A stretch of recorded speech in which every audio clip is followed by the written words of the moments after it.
Thokozani bogogo, thokozani bantu abadala, thokozani izindlondlo. I greet you all namadlozi enihamba nawo awukhanya.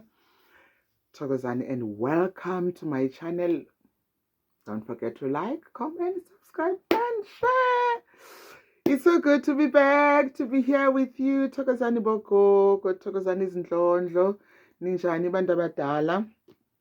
I am good. Bogogo mkhulu, let's talk about the modern sangoma.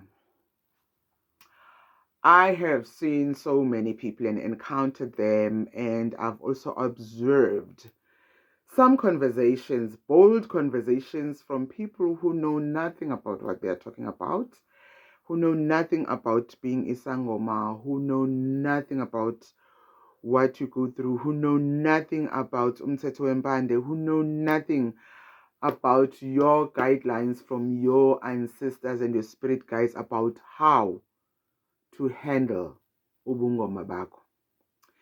Because you can go ephehlweni and be, taught what you need to be taught. The process of you coming of age spiritually, being facilitated by ugobela wako. Excuse me, Boko, I don't know what's happening.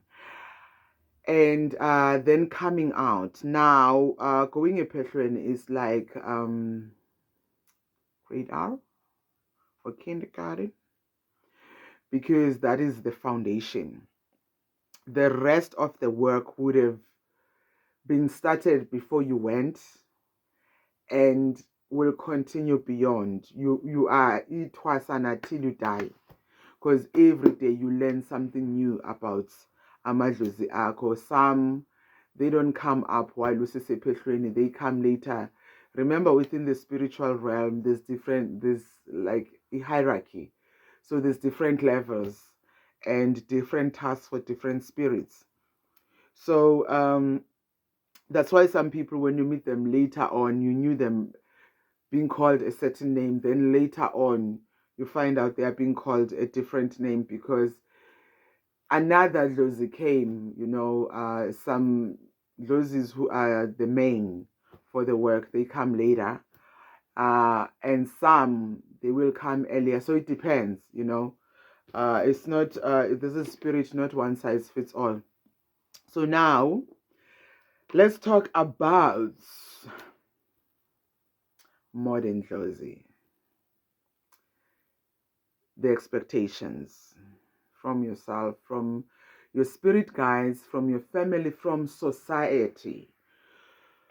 I've heard people who say, but how is it that you guys wear wigs? How is it that you've got glamorous nails? How is it that you drive in cars? How is it that you live in certain places and all of that?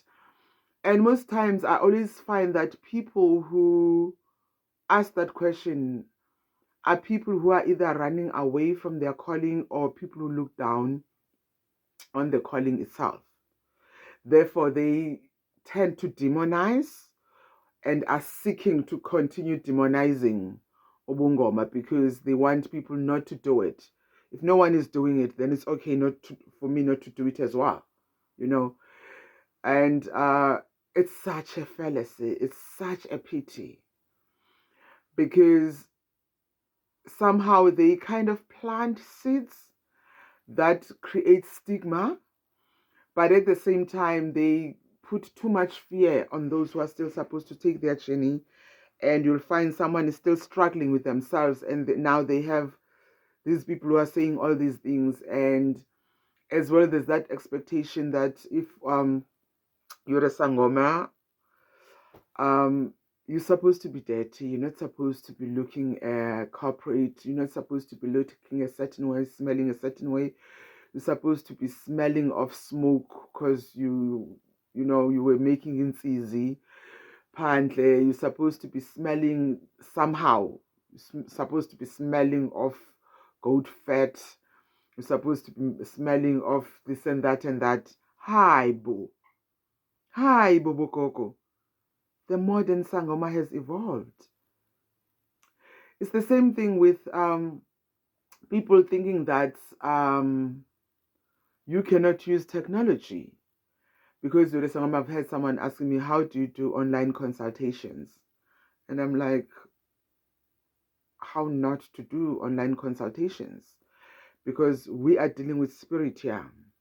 Now, I always use a simple, question, Uguti, how is it that witchcraft can reach you even if you are overseas?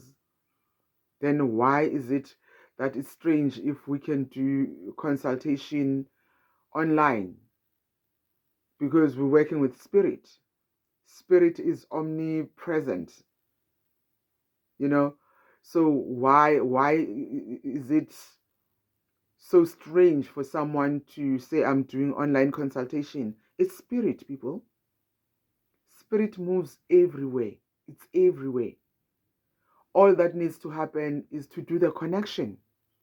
The same way that you have a cellular phone. You are using, those mast poles to get your connection. With you too as a sangoma, you have your mast pole. Your ancestors, the connection is always there. Yes, amadlozi are not always sitting on you, otherwise you'll never do anything. Azokusinda. They will weigh you down.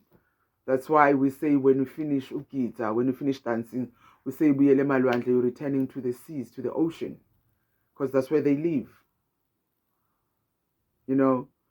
So they move.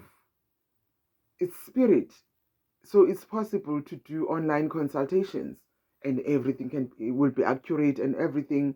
If you've got it, you've got it. It's not a matter of, you have to be sitting in front of the person. Yes, in the olden days, that is how it was done, because that is the mode they had.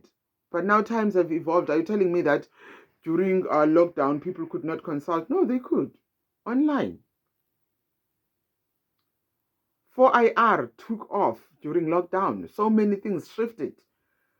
We got to even realize that people can run, organizations, institutions at home wearing pajamas and be effective. So why is it that when it comes to spirit, then we think that you cannot, use technology? People, abathakathi, they use technology to bewitch you. They will use iskafulo on your phone. Your phone rings.